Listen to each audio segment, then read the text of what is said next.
नमस्कार मित्रांनो, जर तुम्ही सिंहगडला जाण्याचा किंवा सिंहगड व्हिजिट करण्याचा प्लॅन करत असाल तर हा व्हिडिओ परफेक्ट होणार आहे तुमच्यासाठी. कारण ह्या व्हिडिओमध्ये फूड, ट्रॅव्हलिंग आणि तेथे असणार थोडाफार इतिहास सांगण्याचा मी ह्या व्हिडिओमध्ये प्रयत्न केलेला आहे. सो व्हिडिओला लास्टपर्यंत नक्की बघा, कुठलाही पार्ट व्हिडिओचा मिस नका करू. कांदा भजी, पिठलं भाकरी, वांग्याचं भरीत, मटकी उसळ, इंद्रायणी राईस, 2 भाकरी, भात, पापड एवढं असतं. 160ला थाळी आहे. बरं, ते महाराजांनी म्हणलं होतं की गड आला पण सिंह गेला. आता तो जो गड आला होता ना, तो हाच होता सिंहगड. त्यालाच नाव आहे कोंढाणा. कोंढाणाच किल्ल्याचं नाव आहे आणि भरपूर मोठी स्टोरी आहे किल्ला मागची. काय जागोर आहे रे. So hello guys, welcome to another blog. स्वागत आहे तुमचं आणखी एका नवीन कोऱ्या करकरीत व्हिडिओमध्ये. तर आज आपण चाललोय कोंढाण्याला म्हणजे सिंहगडला व्हिजिट करण्यासाठी. आता या किल्ल्याच्या डिस्टन्सचा म्हणजे अंतराचा जर विचार केला तर पुण्यापासून साधारण 36 ते 37 किलोमीटर अंतरावर हा किल्ला वसलेला आहे. तर रस्त्याचा आनंद घेत आपण डायरेक्ट गडाच्या पायथ्याशी येऊन पोहोचलो. इथं आल्यानंतर आपल्याला 2 व्हीलरसाठी 50 रुपये पावती, 4 व्हीलरसाठी 100 रुपये आणि बसेससाठी 500 रुपयापर्यंत पावती फाडावं लागते. त्यानंतर आपण इथून वरती निघतो. तर आता गडाच्या पायथ्यापासून वरती जाण्यासाठी साधारण 2 वाटा आपल्याला बघायला भेटतात. त्याच्यामध्ये एक वाट जी की ट्रेकर्स लोकांसाठी, जे ट्रेकिंग करण्यासाठी आले त्यांच्यासाठी, आणि दुसरी गाड्यावाल्यांसाठी म्हणजे जे गाड्या घेऊन वरती जाणार आहे त्यांच्यासाठी. आता वरती जाताना आपल्याला डांबरी रस्ता बघायला भेटतो, परंतु तुम्ही व्हिडिओमध्ये बघू शकता की डांबरी रस्ता अतिशय वळणाचा, त्याचबरोबर चढ माथ्याचा रस्ता आहे.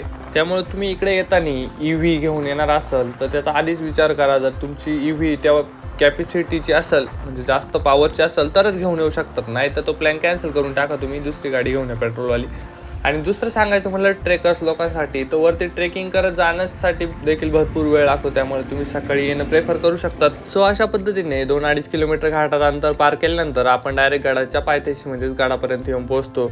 आता इथं पार्किंगसाठी जागा थोडी लिमिटेड असल्यामुळे बसेस सारख्या मोठ्या गाड्या ह्या काही अंतरावर म्हणजेच 500-600 मीटर अंतरावर खाली स्टॉप केले जातात आणि तिथंच त्यांच्यासाठी पार्किंग आहे. आता त्या बसेसमध्ये येणाऱ्या लोकांना तेवढी मात्र 500-600 मीटर अंतरावरचं पायी पार करावं लागतं. So finally Sinhagad fort is here. तर आपण जर रविवारचं व्हिजिट करायला येणार असाल फोर्टला तर आपल्याला थोडीफार प्रमाणात गर्दी देखील बघायला भेटते. आता ह्या गर्दीबद्दल मित्राला विचारलं असतं, त्याचं म्हणणं ऐकूया आपण. जर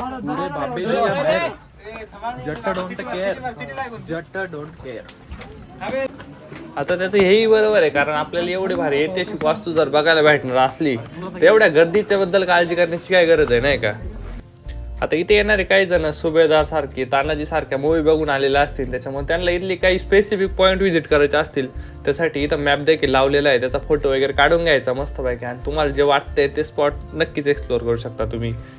आता तुम्ही जर याआधी शिवनेरी किल्ला व्हिजिट केला असाल तर त्याच्यामध्ये आणि याच्यामध्ये तुम्हाला एक डिफरन्स प्रामुख्याने बघायला भेटतो. तो म्हणजे इथे वेगवेगळ्या गेटला दरवाजे वगैरे काय आपल्याला बघायला भेटत नाही. तेच जर शिवनेरीचा विचार केला तर शिवनेरीला आपल्याला प्रत्येक गेटला एक लाकडी दरवाजे असे बघायला भेटतात. आता आपण जेव्हा या 3ऱ्या गेटमधून बाहेर पडतो त्यावेळेस आपल्याला अतिशय भारी दृश्य बघायला भेटतं सिंहगडाचं. कडा कोणता आहे तिथून ते चढले होते तो.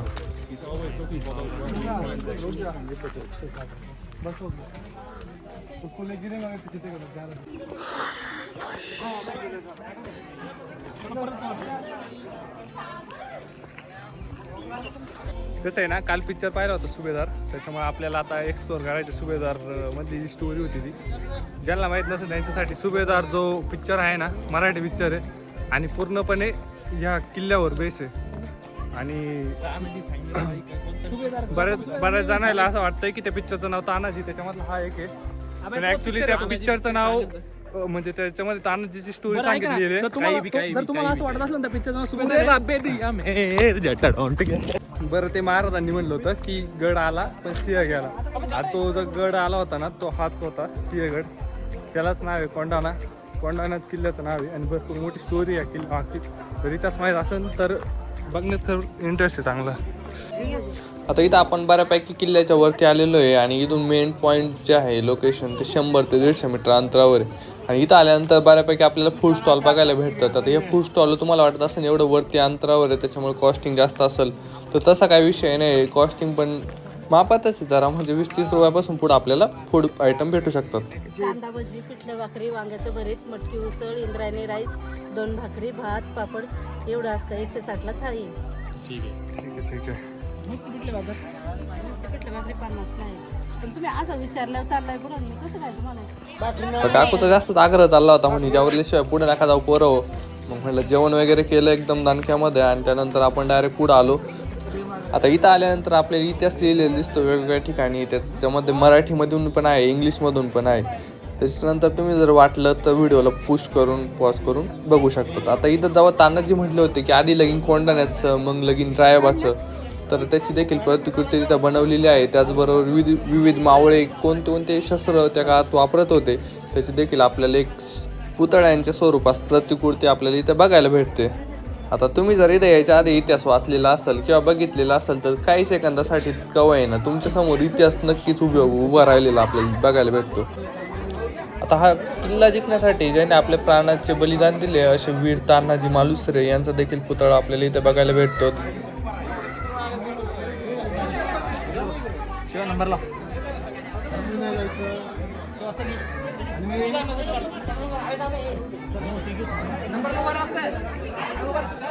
आता इथं लिहिलेल्या इतिहासाबद्दल थोडं सांगायचं म्हटलं तर इथे चढाई करण्यासाठी तान्हाजी त्यांच्यासोबत त्यांचा भाऊ सूर्याजी त्याचबरोबर मालुसरे मामा व इतर मावळे आले होते. तर इथे लिहिलेल्यानुसार सांगायचं म्हटलं तर उदयभानचा वध हा मालुसरे मामा यांनी केला होता. तर सूर्याजी यांनी कल्याण दरवाजा चढून साधारण 900 पठाणास ठार केले होते व गड फत्ते केला होता. तेच जर आपण सुभेदार मूवी जर बघितला तर त्यामध्ये उदयभानचा खून हा तानाजी मालुसरे यांनी केलेला दाखवला गेलेला आहे, जो की एक चुकीचा दावा त्यांनी त्या पिक्चरमध्ये केलेला आपल्याला बघायला भेटतो. सिंहगड फोर्ट आहे आपण सध्या नाही का, इथं महत्वाचं सेंटर लोकेशनला आहे आणि इथं डिफरंट मावळ्यांनी कोणते साहित्य वापरले होते म्हणजे नाही का. त्याच्यामध्ये धनुष्यबाण आसन, त्याच्यानंतर रायफल आसन, बाकी दानपट्टा वगैरे सगळं त्याचं एक प्रतिकृती बनवलेलं आहे, अशा मूर्ती बनवलेल्या आहे ते. आणि असं म्हणजे एक जाणीव होती की कशा प्रकारे त्यावेळेस लढले असतील मावळे नाही का आणि प्रत्येकाने जीव गमावला असन त्यावेळेस. म्हणजे एवढं स्ट्रगल करून एवढं मेहनत करून फोर्ट बनवले जायचे, त्याच्यानंतर त्याच्यावर लढाई वगैरे व्हायची दिखण्यासाठी आणि एवढं सगळं स्ट्रगलमधून ते किल्ले भेटत होते. तर तेवढा इम्पॉर्टन्स त्या किल्ल्यांचा आत्ता तरी माणसांमध्ये एवढं जाणवत नाही. आल्यानंतर नुसते लोक फिरायसाठी. पण काय असतो ज्यावेळेस आपल्याला इतिहास माहीत राहतो ना त्यावेळेस गड किल्ले बघण्यामध्ये ना वेगळीच मजा आहे. त्याच्यामुळे व्हिडिओला ब्लॉगला पूर्ण व्हा. बरं रामा, काय वाटतं तुला याच्यावर, काय सांगशील? आता बोलायला तर भरपूर आहे बरं का, पण आजकाल कसं झालं आजकालच्या पिढीला जेवढं आपल्या महाराजांनी आपल्याला कष्ट घेतले ना त्याची जाणीव नाही आजकालच्या पिढीला. इथं आल्यानंतर आम्ही काही लोकांना प्रश्न विचारले की महाराजांचं पूर्ण नाव काय, या किल्ल्याचं जुनं नाव काय, लोकांना ते पण माहिती नाही. याच्यापेक्षा वाईट वाटणारी गोष्ट कोणतीच नाही ना. महाराज म्हणत असते अभे ज्या लोकांना तेवढं केलंय सगळं ते लोकांना काही जाणीवच नाही आहे. एक चांगली गोष्ट काय वाटली माहिती का, सुभेदार पिक्चर असन, त्याच्यानंतर तानाजी यासारख्या मूवी तरी या किल्ल्यावर निघाल्या, त्याच्यामुळे लोकांपर्यंत याचा इतिहास वगैरे पोहोचला. याच्या मागे किती लोकांनी स्ट्रगल केलं या गोष्टी पोहोचल्या, ही एक चांगली गोष्ट म्हणते.